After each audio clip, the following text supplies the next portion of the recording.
Hello, good evening and welcome to Business Live. Coming up in this bulletin, prices of some petroleum products are expected to go up by almost 3% from this weekend due to recent pressure on the cedi. We'll be joined by the Chamber of Oil Marketing Companies for some analysis. Also in this bulletin, government fines DSTV 10,000 cedis daily effective August 15 for failing to submit pricing data. We shall be telling you more. Plus, mobile money service set to go off from Sunday midnight to 6 a.m. as MTN embarks on a system upgrade. We have details of this and more lined up for you. Please stay on.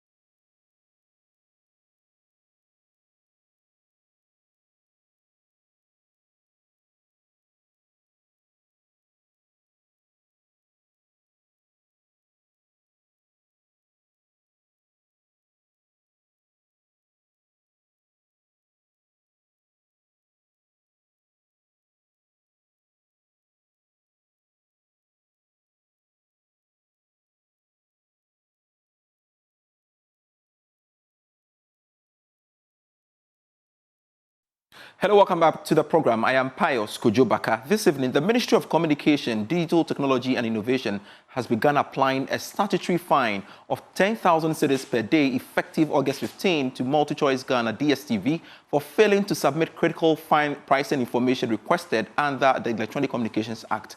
Now, the Sector Minister, Samuel Nate George, communicated the decision to the company when he had a meeting with DSTV team at the ministry. Now, he mentioned that the data, including a breakdown of bouquet prices, tax components, and comparisons with at least 6 other African countries, was requested to support a meaningful engagement on reducing subscription fees for Ghanaian customers. Joining us in studio for more on this is my colleague George Yafi, who has been monitoring this development for us. George, thank you so much for joining me on Business Live. First off, give us a breakdown. So just a quick background to this story particularly. You know, earlier this year or some months ago, the Minister of Communications actually formally wrote to MultiChoice Ghana. They actually operate the pay TV cable network that has a lot of channels that offers you. And the concern was that if you try and do a comparison with other countries that they operate in terms of the pricing, even in dollar terms, it appears Ghana's own was quite expensive.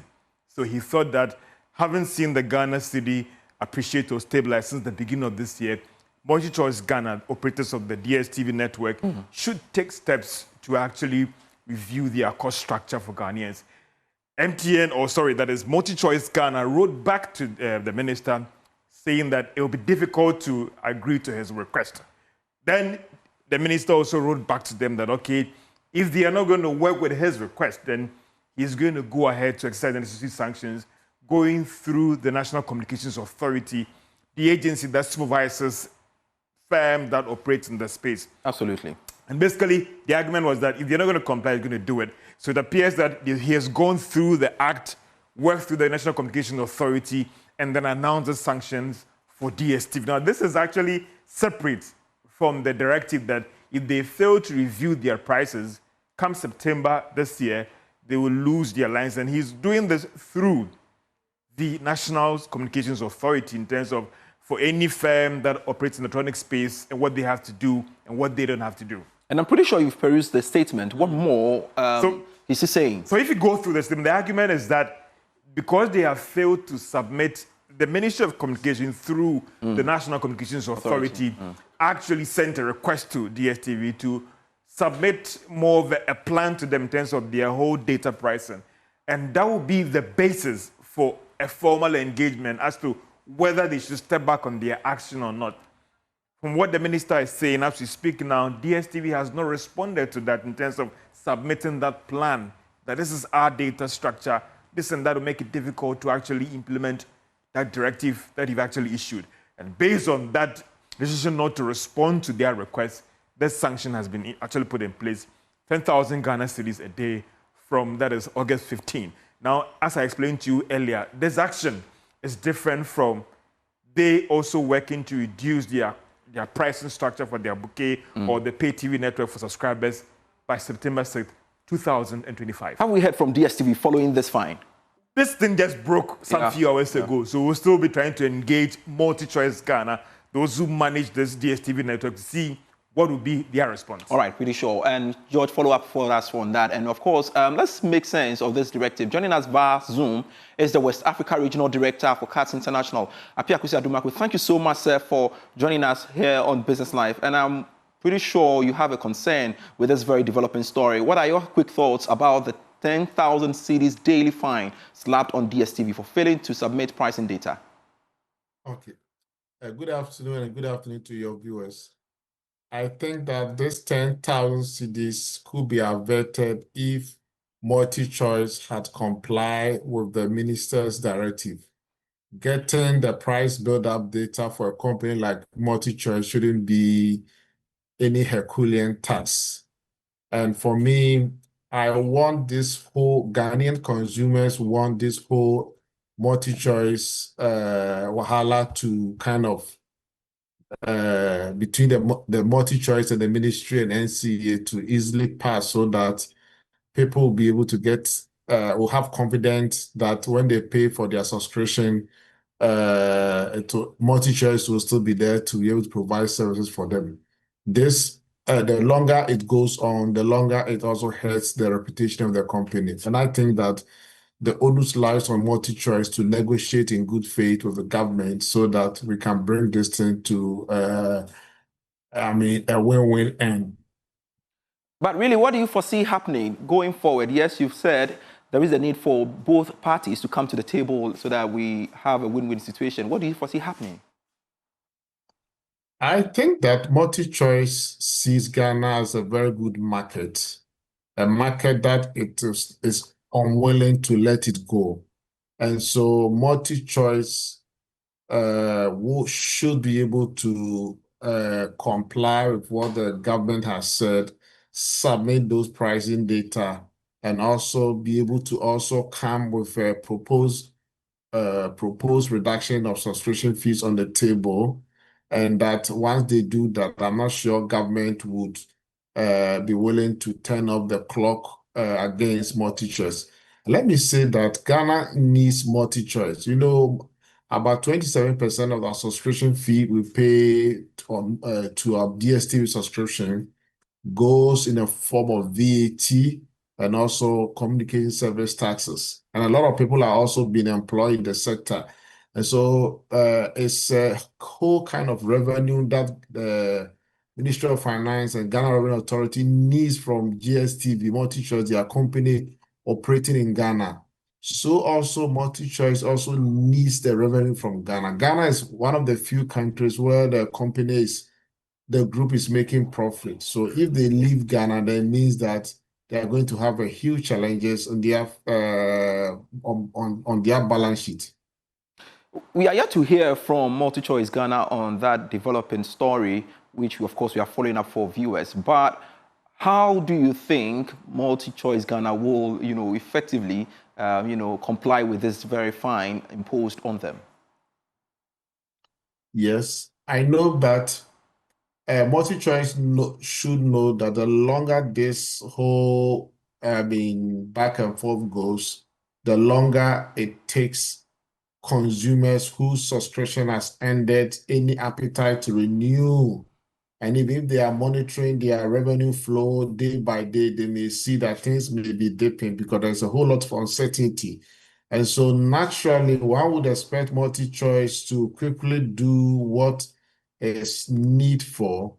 And of course, MultiChoice might also be thinking that if they buy to Ghana government here, other countries across the continent would also demand them to reduce prices. But one issue is that the fundamentals are not the same across Africa. In Africa, Ghana is one of the few countries whose currency has been appreciated against the dollar. And Ghana government is saying that, look, because of the dollar issue, reduce your subscription tariffs and let consumers benefit. When you go to Nigeria and Kenya, their shillings and their nairas are not appreciating against the dollar as the city has done. So I think that they should be able to do this without letting consumer, because the longer it goes, the more people are looking for other alternative, whether subscribing to other streaming channels or other alternative services. So I think that MultiChoice ideally should be able to close this deal with the government by close of next week Friday. Grateful. Apia Kusi Adumaku. I'm grateful speaking to us here on Business Live. We shall come to you subsequently for more conversation. But I want to stay a while longer within the telecom space, because if you are planning to send funds to someone on mobile money platform from Sunday midnight to 6 a.m., well, you may have to look for an alternative. This is because MTN has announced that it will embark on a system upgrade during that time. The telecom giant, in a text message, said this is to enhance service delivery. It again added that the action will also result in disruption to all services on their mobile money platform. MTN again apologized for the inconvenience that this will bring to users of the platform. And to some other stories, prices of some petroleum products are expected to increase marginally at the pumps from this weekend. Market data shows the price of petrol will increase by almost 3% per litre, while LPG will go up by more than 2%. And however, diesel should be reduced by just under a cent. And of course, this is basically when you have to go through the data, you get to understand what we are trying to say. But we want to make sense of this as well. And let's get onto Zoom and speak with the Chief Executive of the Chamber of Oil Marketing Companies, Dr. River Singopong. Thank you so much, sir, for making time to join us here on Business Live. And the cedi has fairly been stable over the past weeks, as well as prices of crude oil. So why are we witnessing this marginal hike? Thank you so much for having me here. So you're right. You're right by saying that there's little to nest impact from the Ghana cedi to Forex today, because for the past 2 weeks, or let's say to the current window which is ending today, the cedi has felt very well. But then when you look at the international benchmark price for Platts per se, you realize that Platt for diesel went down a bit, and then Platt for PMS, which called the petrol, went up just marginally, like you mentioned. So one thing I would say for a fact is that we look at a cumulative window outlook within a window or within a space that purchases were made. And these purchases might have an impact within the window upon which the fuel was purchased. It's for the same reason why even when fuel prices or in terms of crude oil price going up, didn't have the same effect here, because we still work within a window when average were picked. So you see crude oil prices on a daily basis going up and down marginally, okay? So the average of it is the effect of what we see today. There is not necessarily a direct impact of crude oil fluctuation on the market, also on the product. But Platt operates different from the ICE, and also likewise also from the Brent. But did the recent 1 cedi levy play any role in this marginal hike, you think? No, for sure. So the 1 cedi, I believe, has played its role last 3 windows, or I would say 1.5 months ago, exactly today.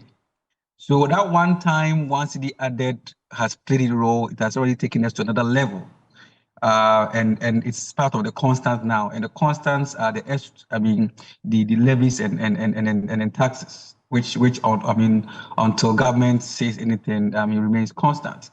The only variable components is the SREF component, and also the strength of the cedi.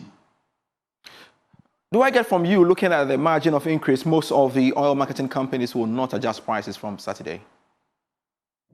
We've said it, that for quite a number of windows, we're going to see a plateaued price, and for me, anything below 0.5% increase or decrease, you realize that they don't really change it. And we saw that last window, for this particular window, when when fuel prices were escalating marginally, I mean, just below 1%. And you yourself, you mentioned that Govt still kept their prices. Most of the oil marketing companies kept their prices because when it's very marginal and needs to have stock from an old window, you want to keep the market running. Dr. Rivesingo, thank you so much for joining us here on Business Live. I truly appreciate your input this very moment. You're still watching Business Live. We have more stories for you after this break. Hello, welcome back to Business Live.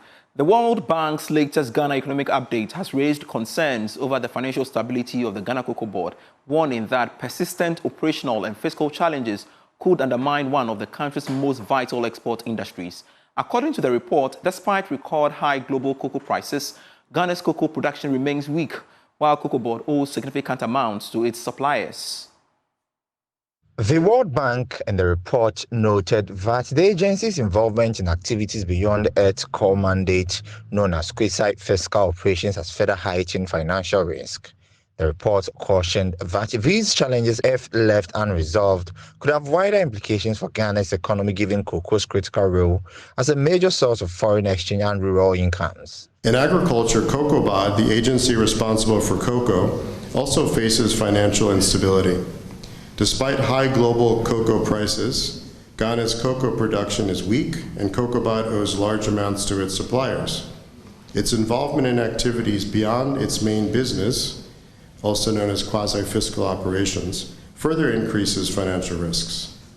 To address these challenges and protect Ghana's financial future, it is crucial to strengthen oversight and accountability in both the energy and agricultural sectors. This will help reduce risks and ensure long-term stability. The situation is thus urgent. Each month that reforms are delayed results in significant additional losses for the nation. The World Bank also warned that the financial situation of Electricity Company of Ghana could get worse by the end of this year. The country's finances, and these are long-standing problems that we all well know. In the energy sector, non-cost reflective tariffs, high utility distribution and collection losses, and foreign exchange and inflationary pressures have led to substantial contingent liabilities. The government's Energy Sector Reform Program, ESRP, has not solved these problems, and every year the government must provide significant financial support. The Electricity Company of Ghana, ECG, built up new debts to independent power producers and fuel suppliers in 2024. If no action is taken, ECG is expected to have a funding gap of $2.2 billion in 2025, with total shortfalls reaching over $9 billion by the end of 2026. So this annual amount that I just mentioned, the estimate of $2.2 billion, is actually more than Ghana receives from the World Bank and the IMF in any given year, thus indicating the magnitude that we are facing. The World Bank is asking government to work to improve the cocoa sector and the Electricity Company of Ghana. Crop yields from the Amansia West district of the Ashanti region have reportedly declined drastically in the last decade.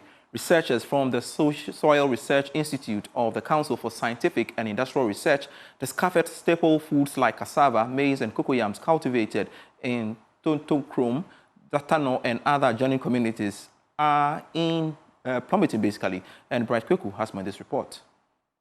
The Amansia West District continues to be plagued with illegal mining operations. Large tracts of land and vegetative cover are depleted through the illicit activities. Galamsey has become the mainstay of locals who have abandoned farming, despite the district being one of the food baskets in the Ashanti region. Farmlands have been contaminated with heavy metals as a result of illegal mining operations. This, perhaps, is hampering agricultural productivity in the area. Sadiq Adams is a research assistant at the Soil Research Institute of the CSIR. Tontokrom happened to be much more contaminated than the rest. The least contaminated community was Asamai. And we also saw Datano. Datano was also, it was having high levels of heavy metals. So I also went ahead and took data, crop yield data, from the MOFA office. Yes, I considered cassava yam and the cocoa yam, because these are the major crops in the area. So when I took the yield and I plotted the graph, I saw that there was a sharp decline from 201 to 2010. There was a sharp decline, but there was a stable yield from 2010 to 2020. Illegal mining remains a headache to successive governments despite efforts to end the menace. Some environmental stakeholders want a more stratified and collaborative approach to militate against the seemingly unending cycle of illegality. Dr. Colin Stay is the director of the Soil Research Institute. We should come together as a people. The military intervention is okay, but I think that the local, engagement of the local people and trying to talk them out of Galamsey, if it is possible or if it becomes possible, why can't we identify the areas of economic activity that those communities are engaged in and see what we can do, what interventions we can put in place for them to accept. And once these local people accept the intervention we are offering them, I'm very sure that they will move away from the Galamsey activities and will have our environment back. A report on the ongoing research was presented at the 2025 in-house review conference of the Research Institute. It is aimed at improving research development. Head of the Animal and Crops Science at the KNUST, Professor Luga, highlighted the need for heavy investment into local research. This, he believes, would facilitate locally tailored research works for national and sustainable development. Mostly research in Ghana is based on donor funding. So you get money for what you're supposed to do, and then it's more or less tailored in that direction. So if government comes in to give support to researchers, that will really inform a lot of national policy. Yeah, but for now, we don't have a lot of research funding, and we hope that this situation should improve. For Joy News, my name is Emmanuel Bright Kweku.